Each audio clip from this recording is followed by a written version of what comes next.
Efesus pasal 2. Kamu dahulu sudah mati karena pelanggaran-pelanggaran dan dosa-dosamu. Kamu hidup di dalamnya karena kamu mengikuti jalan dunia ini, karena kamu mentaati penguasa kerajaan angkasa, yaitu roh yang sekarang sedang bekerja di antara orang-orang durhaka. Sebenarnya, dahulu kami semua juga terhitung di antara mereka, ketika kami hidup di dalam hawa nafsu daging dan menuruti kehendak daging dan pikiran kami yang jahat. Pada dasarnya, kami adalah orang-orang yang harus dimurkai sama seperti mereka yang lain. Tetapi Allah yang kaya dengan rahmat, oleh karena kasih-Nya yang besar yang dilimpahkannya kepada kita, telah menghidupkan kita bersama-sama dengan Kristus, sekalipun kita telah mati oleh kesalahan-kesalahan kita. Oleh kasih karunia, kamu diselamatkan. Dan di dalam Kristus Yesus, Ia telah membangkitkan kita juga dan memberikan tempat bersama-sama dengan Dia di surga, supaya pada masa yang akan datang, Ia menunjukkan kepada kita kekayaan kasih karunia-Nya yang melimpah-limpah sesuai dengan kebaikannya terhadap kita dalam Kristus Yesus. Sebab karena kasih karunia, kamu diselamatkan oleh iman. Itu bukan hasil usahamu, tetapi pemberian Allah. Itu bukan hasil pekerjaanmu.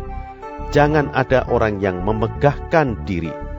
Karena kita ini buatan Allah, diciptakan dalam Kristus Yesus untuk melakukan pekerjaan baik yang dipersiapkan Allah sebelumnya. Ia mau supaya kita hidup di dalamnya. Karena itu ingatlah bahwa dahulu kamu sebagai orang-orang bukan Yahudi menurut daging, yang disebut orang-orang tak bersunat oleh mereka yang menamakan dirinya sunat, yaitu sunat lahiriah yang dikerjakan oleh tangan manusia, bahwa waktu itu kamu tanpa Kristus, tidak termasuk kewargaan Israel dan tidak mendapat bagian dalam ketentuan-ketentuan yang dijanjikan, tanpa pengharapan dan tanpa Allah di dalam dunia. Tetapi sekarang, di dalam Kristus Yesus, kamu yang dahulu jauh sudah menjadi dekat oleh darah Kristus.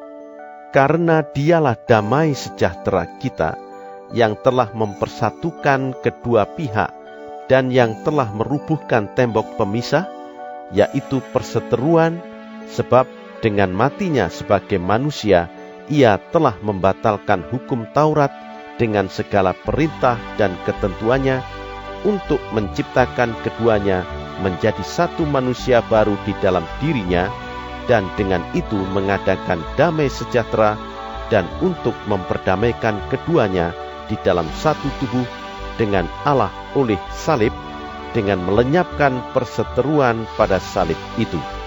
Ia datang dan memberitakan damai sejahtera kepada kamu yang jauh, dan damai sejahtera kepada mereka yang dekat, karena oleh Dia kita kedua pihak dalam satu roh beroleh jalan masuk kepada Bapa.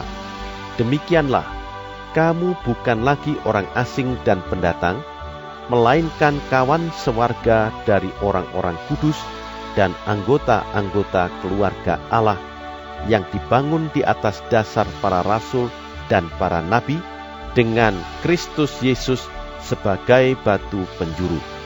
Di dalam Dia tumbuh seluruh bangunan, rapih tersusun menjadi bait Allah yang kudus di dalam Tuhan. Di dalam Dia, kamu juga turut dibangunkan menjadi tempat kediaman Allah di dalam Roh.